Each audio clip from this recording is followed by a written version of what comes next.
এক ব্যক্তি তার চাচাতো বোনকে বিয়ে করার জন্য তার চাচাকে প্রস্তাব করেন। চাচা বলে, তুমি তো আমার ছেলের সমতুল্য, তোমার আর আমার মেয়েকে বিয়ে করার দরকার নেই, তোমাকে আমি এইভাবেই সম্পদ দেব।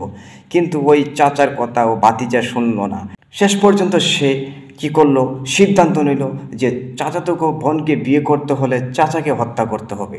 তাই সে কি করলো, এক সময় সুযোগ বুঝে চাচাকে হত্যা করে ফেলে। হত্যা করার পরে এই চাচার লাশকে কি করে তার আঙ্গিনায় বা তার আশেপাশে রেখে দিয়ে সকালবেলা উঠে বলতেছে, আমার চাচাকে কে হত্যা করেছে, আমার চাচাকে হত্যা করেছে, ইহার বিচার চাই। আর এই ঘটনাটা ঘটেছিল মুসা আলাইহিস সালাতু ওয়াস সালামের জামানায়, যা সূরা বাকারার ৬৩ নং আয়াত থেকে ৭৩ নং আয়াত পর্যন্ত উল্লেখ আছে, যা বনি ইসরায়েলের একটি হৃদয় বিদারক ঘটনা। ওই চাচাকে হত্যা করে যখন মুসা নবীর সাথে কাছে এসে ভাতিজা বলল যে আমার চাচার হত্যার বিচার চাই, তখন আল্লাহ তাআলা মুসা নবীকে জানিয়ে দিলেন যে এটা তুমি যদি সরাসরি বলে দাও তাহলে আরও গুমরাহি সৃষ্টি হবে, আর এই গুমরাহি হলে তোমার ওপর দোষী সাব্যস্ত হবে যে তুমি কি করে বলতে পারলা যে চাচাতো বোনকে বিয়ে করার জন্য সে নিজেই তার চাচাকে হত্যা করেছে। এই কথা তুমি বলো না, আর বলে দাও তাদেরকে যে আমি একটা নির্দেশন দিচ্ছি, তা হচ্ছে একটা গাভী জবাই করবে, একটা গাভী জবাই করবে।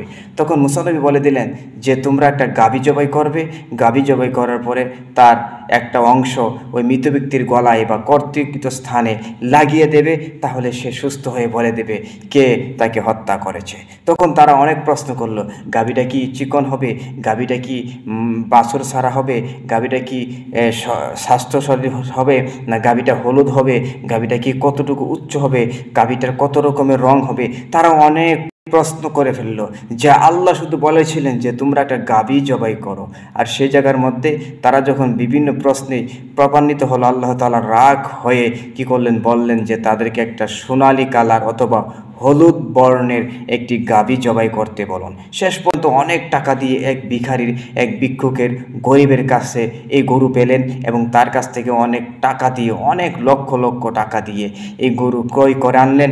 শেষ পর্যন্ত গরুটাকে জবাই করলেন, কোনো অংশ গোস্ত কি করলেন মৃত ব্যক্তির গলায় লেগে দিলেন বা তার হত্যাকৃত স্থানে হতস্থানে লাগিয়ে দিলেন। তখন সে সুস্থ হয়ে গিয়ে বলল, আমার মেয়েকে বিবাহ করার জন্য আমার ভাতিজা আমাকে হত্যা করেছে, আর কেউ আমাকে হত্যা করে নাই। এই বলে আবার সে মৃত্যুর কোলে ঢলে পড়ল। এইভাবে কি করলেন, মুসা আলাইহিস সালামের মুজাজা দেখালেন এবং শেষ পর্যন্ত ওই ভাতিজাকে, অর্থাৎ যিনি তাকে হত্যা করেছিল, ওই হত্যাকৃত ব্যক্তির ভাতিজাকে কি করা হয়, রজম করা হয়, তাকে হত্যা করা হয়। তাই বলবো এটা সুন্দর একটি ঘটনা।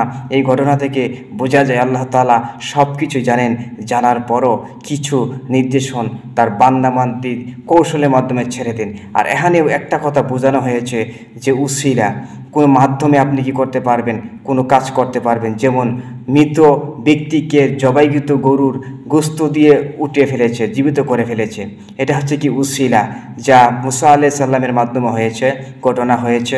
যেমন ইউসুফ নবী তার বাবার জন্য একটা রুমাল দিয়েছিলেন, রুমাল যখন তার চোখে রাখা হলো তাহার চোখের দৃষ্টি ফিরে আসলো। সুবহানাল্লাহ। তাই বলবো অনেকে উসিলা মানে না। তাই এটা যদি আপনাদের ভালো লাগে থাকে অবশ্যই লাইক, শেয়ার, কমেন্ট